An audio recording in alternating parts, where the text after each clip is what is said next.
Ингээд ихний мэдээ засгийн газрын 100 хоногийн ажлын талентад давхцаад Монгол Ардын намын эрх мэдлийн зодон ахин хурцдаж мэдхээр байна. За гадаад руу оргон зайсан гэх Монгол Ардын намын зарим лидерүүд цагаатаж эх орондоо ирсэн тухай мэдээллүүд эрх баригчдын хагарлыг улам даймжруулж мэдхээр байгаа юм. Гэхдээ ерөнхий сайдын зүгээс гэмт хэрэгт холбогдсон хуучны ах нартайгаа ахин хамтран ажиллахгүй гэдгээ мэдгдлээ.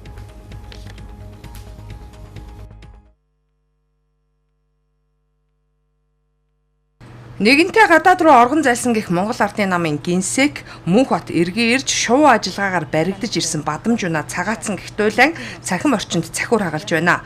Түүнчлэн ерөнхий сайд асан сайхан бэлэг ерөнхийлөгч асан элбэгдоржч Монголд ирсэн тухай мэдээллүүд хөрсөөр байгаамаа.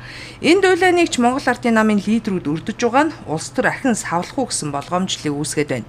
Тухайлбал ерөнхий сайд асан оюун эрдэнэ цахим хуудастай манан бүлэглэл эргэн сэргэжээ хэмээн нийтлсэн бол хотын дарга асан Нямбаатарч гэмт хэрэгтнүүд эргэн төрд залархна гэсэн агуулга бүхий мэдээлэл оруулсан нь Монгол Ардын намын хагарал засгийн газрынхаа 100 хоногийн босгон дээр ахин хурцдах нь гэсэн болгоомжлыг үүсгээд байна. Тэгвэл ерөнхий сайд учрлын зүгээс гэмт хэрэгт холбогдсон намын нөхөддөө ахин нүүр өгөхгүй гэдгээ илэрхийллээ.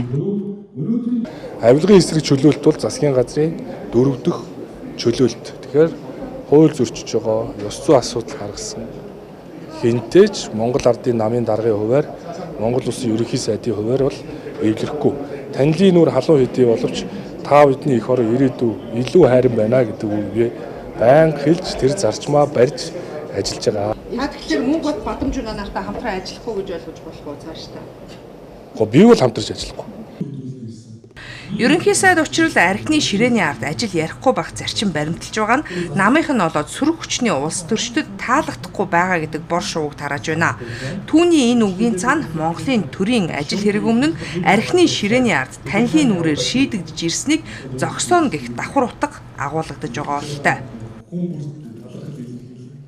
Хууль давж гიშгэж байгаа улгаа дээрэмд холбогдож байгаа хав ойрынхоо хүмүүс тендер мөнгө хуваарлдаг нөхдүүд бас манай намд байна шүү дээ.